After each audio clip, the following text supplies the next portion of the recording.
Sovereign gold bond एक ऐसा product जिसमें बहुत सारे लोग इन्वेस्ट करना चाहते हैं पर थोड़े बहुत कंफ्यूजन की वजह से करते नहीं है, और जिनके पास है उनको भी थोड़ा बहुत कंफ्यूजन इसके फीचर्स के रिगार्डिंग रहता है। तो इस वीडियो के अंदर पूरी डिटेल में बात करेंगे कि सोवरेन गोल्ड बॉन्ड के क्या बेनिफिट्स हैं, लेना चाहिए नहीं लेना चाहिए, फिजिकल गोल्ड को लेना चाहिए या सोवरेन गोल्ड बॉन्ड को लेना चाहिए।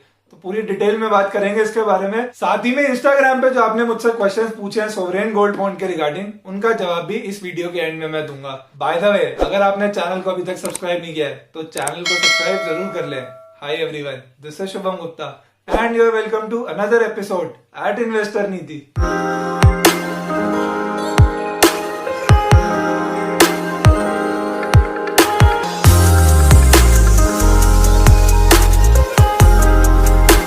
सबसे पहले सोवरेन गोल्ड बॉन्ड की कुछ बेसिक डिटेल के बारे में बात कर लेते हैं। आरबीआई ने इसको इंट्रोड्यूस करा 2015 के अंदर। एक ही पर्पस था उसका कि इंडियंस गोल्ड खरीदते हैं ज्वेलरी के फॉर्म में, तो क्यों ना एक ऐसा इन्वेस्टमेंट टूल दिया जाए जहां पे वो गोल्ड में इन्वेस्ट तो कर सके पर उनको फिजिकली उसको बाय ना करना पड़े।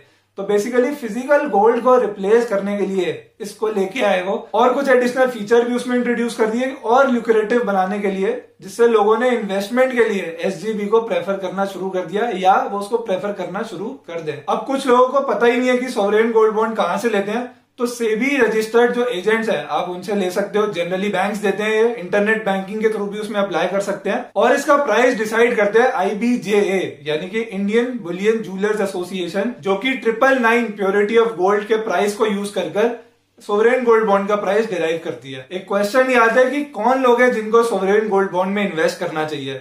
तो बेसिकली जिनको कम रिस्क वाली इन्वेस्टमेंट, लो रिस्क इन्वेस्टमेंट चाहिए, उनके लिए एक बहुत अच्छा ऑप्शन है। साथ ही में अगर किसी को अपने पोर्टफोलियो की हेजिंग करनी है, इक्विटी का जो पोर्टफोलियो उसने बनाया है उसके अगेंस्ट हेजिंग के लिए एक बहुत अच्छा टूल है। और ऑफ कोर्स एक इन्वेस्टमेंट टूल तो है ही उनके लिए जिन्होंने गोल्ड को एज एन इन्वेस्टमेंट ही लेना था, ज्वेलरी के फॉर्म में नहीं लेना था, तो उनके लिए भी एक अच्छा ऑप्शन हो सकता है सोवरेन गोल्ड बॉन्ड में इन्वेस्ट करना। इसके कुछ यूनिक फीचर्स भी हैं।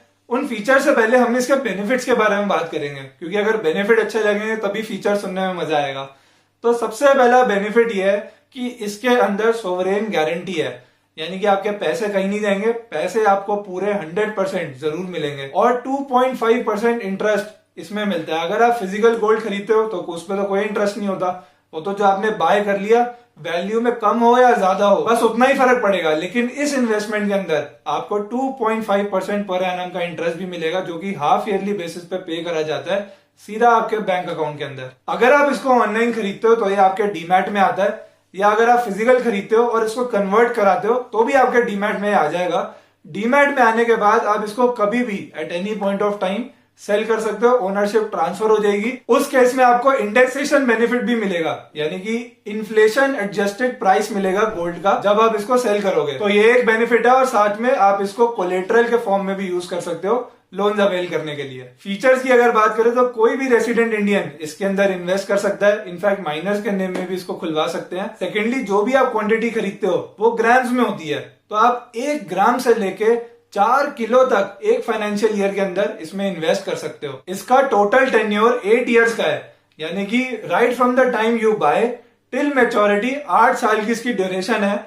और 5 इयर्स का लॉक इन है अगर आप फिजिकली खरीदते हो तो। ऑनलाइन में तो कोई लॉक इन है नहीं, क्योंकि डीमैट से तो कभी भी बेच सकते हैं। लेकिन अगर आप फिजिकली खरीदते हो तो फर्स्ट 5 इयर्स लॉक इन रहेंगे।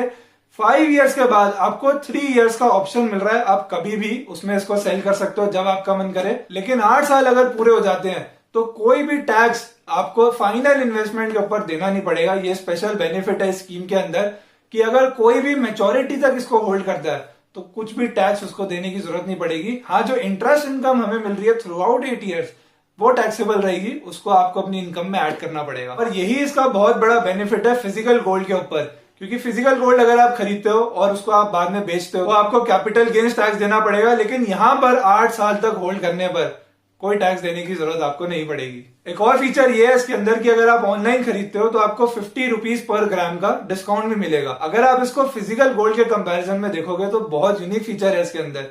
कोई स्टोर करने की प्रॉब्लम नहीं है। अगर आप फिजिकली गोल्ड खरीदते हो तो स्टोर करने की टेंशन होती है, कोई चुरा ना ले इसकी तो बहुत बड़ी टेंशन होती है। लेकिन इसके अंदर आपको कोई प्रॉब्लम नहीं है, आपके डीमैट में सेफ है। अगर आपने ऑनलाइन खरीदा है और अगर आपने ऑफलाइन भी खरीदा है तो भी बस एक पीस ऑफ पेपर है जो कि कभी भी रिकवर करा जा सकता है। साथ में प्योरिटी की भी गारंटी आपको मिल रही है। अगर आप फिजिकल गोल्ड खरीदने जाते हो मार्केट में तो प्योरिटी की तो कोई गारंटी है नहीं और मेकिंग चार्जेस आपको अलग से देने होते हैं। यहाँ पर आपको 999 प्योरिटी ऑफ गोल्ड के हिसाब से आपको रेट देना है। कोई मेकिंग चार्ज, कोई प्योरिटी का इशू आपको आएगा नहीं। तो ये एक बहुत यूनिक प्रोस्पेक्ट है कंपेयर टू फिजिकल गोल्ड। अब ऑफ कोर्स ये सारी चीजें सुनने के बाद भी कुछ ना कुछ डाउट मन में जरूर होगा। तो जो लोगों ने मुझे इंस्टाग्राम पे क्वेश्चंस पूछे हैं, आई होप उससे आपके वो सारे डाउट्स भी कवर हो जाएं।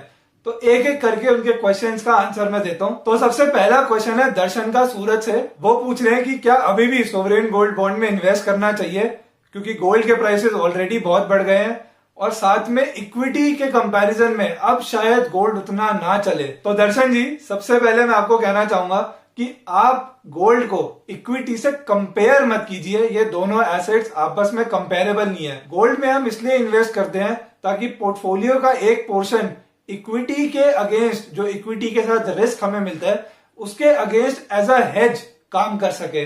तो अगर आप दोनों को कंपेयर करोगे तो हमेशा ही इक्विटी से कम ही रिटर्न्स गोल्ड के देखने को मिलेंगे। पर जब मार्केट डाउन ट्रेंड में रहती है तो गोल्ड आपका एक सिक्योरिटी प्रोवाइड करता है, आपके पोर्टफोलियो को डाउन साइड को लिमिट करता है। तो गोल्ड को उससे कंपेयर नहीं करना, उसको अपने पोर्टफोलियो का पार्ट बनाकर रिस्क रिड्यूस करने की कोशिश करनी है। अब रही बात कि इसका प्राइस बहुत ज्यादा हो रहा है गोल्ड का, बिल्कुल काफी ज्यादा रिटर्न्स मिले 2020 में और अभी भी गोल्ड का प्राइस थोड़ा हायर साइड पे ही है। पर अगर आप गोल्ड के प्राइस की हिस्ट्री उठा के देखोगे, लास्ट 30 इयर्स में गोल्ड ने मैक्सिमम इयर्स में पॉजिटिव रिटर्न्स ही दिए हैं। बहुत कम ऐसे साल हैं जिसमें नेगेटिव रिटर्न्स दिए हैं और डबल डिजिट नेगेटिव रिटर्न तो बहुत ही रेयर है। तो इसलिए गोल्ड के प्राइस के लिए हम ये बोल सकते हैं कि ये लॉन्ग टर्म में हमेशा बाय ऑन डिप्स की स्ट्रेटेजी के साथ ही इसमें चलना चाहिए। प्राइस को हाई और लो के फॉर्म में नहीं देखना चाहिए। थोड़ा थोड़ा आप अगर आप इन्वेस्ट करके चलोगे, आपके प्राइस की एवरेजिंग होती रहेगी, एज सच कोई प्रॉब्लम आएगी नहीं। अगला क्वेश्चन जो पूछ रहे हैं वो है वैभव जैन।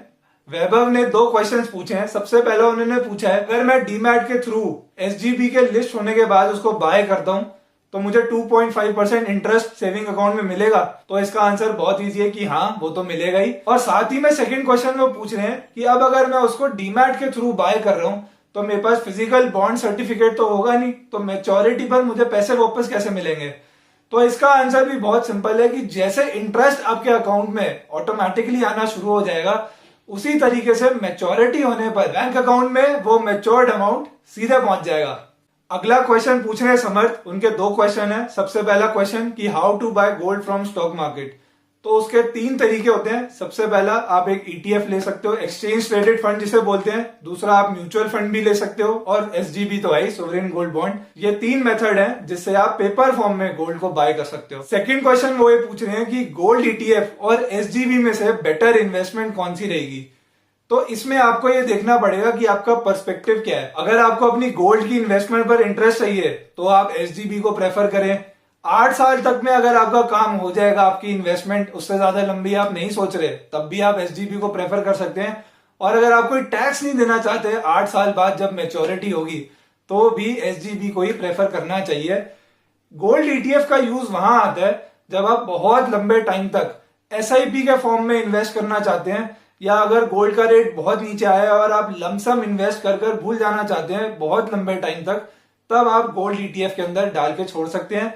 गोल्ड ईटीएफ भी अपनी वैल्यू रियल गोल्ड की वैल्यू से ही डिराइव करता है, तो ऑलमोस्ट सिमिलर मूवमेंट होती है। लेकिन बहुत से लोगों की प्रेफरेंस ये होती है कि उनको गवर्नमेंट वाली ही इन्वेस्टमेंट करनी होती है। सोवरेन गारंटी उनको बहुत अच्छी लगती है कि हाँ, गवर्नमेंट के पास इन्वेस्ट करा है तो पैसों का नुकसान नहीं होगा।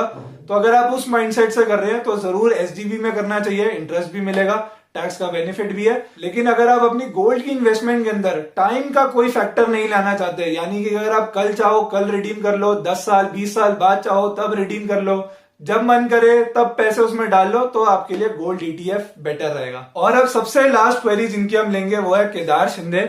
सबसे पहला क्वेश्चन वो भी वही पूछ रहे हैं कि क्या इंटरेस्ट मिलेगा क्या अगर डीमैट से बाय करेंगे? तो बिल्कुल मिलेगा, इसका आंसर तो सिंपल है। सेकंड क्वेश्चन वो ये पूछ रहे हैं कि जो डीमैट में जो ऑलरेडी लिस्टेड एसजीबीज हैं उनके प्राइस थोड़े से डिस्काउंट पे नजर आते हैं कंपेयर टू जो मार्केट में गोल्ड का प्राइस चल रहा है। तो उसका रीजन ये है कि वो प्राइस एक्चुअल गोल्ड के प्राइस को फॉलो करता है, जिसमें थोड़ा सा डिफरेंस आ जाता है। ट्रैकिंग एरर हम उसको बोलते हैं, वो ट्रैकिंग एरर उसके अंदर आ जाती है। प्लस एक और फैक्टर जो उसमें काम करता है कि अगर आप ज्यादा वैल्यू वाला एसजीबी लोगे तो ऑफ कोर्स महंगा तो होगा पर इंटरेस्ट आपको ज्यादा मिलेगा। लेकिन अगर आप कम रेट वाला एसजीबी लोगे तो उसमें आपको इंटरेस्ट तो कम मिलेगा पर गोल्ड भी थोड़ा चीप मिलेगा। तो उसकी भी कुछ कैलकुलेशंस चलती हैं जिसकी वजह से कभी कभी ये डिस्काउंट में भी आ जाता है। जब लोग उसको कम प्रेफर कर रहे हैं या उसको जल्दी बेचना चाहते हैं तो डिस्काउंट में आ जाता है। और थर्ड एंड फाइनल क्वेश्चन उनका ये है कि सेकेंडरी मार्केट से इसको खरीदें या डायरेक्ट इशू में अप्लाई करें। तो इसके लिए एक बहुत सिंपल सा आंसर मैं बताना चाहूंगा कि कोशिश ये करनी चाहिए कि आप डायरेक्ट इशू से ही बाय करो, क्योंकि ऑलरेडी लिस्टेड एसजीबी से अगर आप बाय करोगे तो उसमें एक प्रॉब्लम को नोट करा गया है कि जैसे जैसे टेन्योर उसका बढ़ता है, जैसे जैसे टेन्योर 8 साल के पास पहुंचता है, एक्सपायरी के पास पहुंचता है, तो उसमें लोगों का इंटरेस्ट कम हो जाता है, लिक्विडिटी भी कम हो जाती है और थोड़ा सा डिस्काउंट भी बढ़ जाता है। हालांकि मैच्योर होने पर वही रेट मिलेगा जो एक्चुअल रेट है, पर कोशिश ये करनी चाहिए कि अगर आप अप्लाई कर रहे हो तो डायरेक्ट इशू से अप्लाई करना बेटर है कंपेयर टू सेकेंडरी मार्केट। तो ये थी पूरी डिटेल्स सोवरेन गोल्ड बॉन्ड के रिगार्डिंग, जिसमें मैंने जो मैक्सिमम क्वेरीज में आंसर कर सकता था मैंने वो भी करी हैं। अभी भी अगर आपको थोड़ा बहुत डाउट रह गया है तो कमेंट सेक्शन में पूछ सकते हैं, वहां मैं आंसर करने की जरूर कोशिश करूंगा। So thank you for watching this video till the end. Until we meet again, bye bye.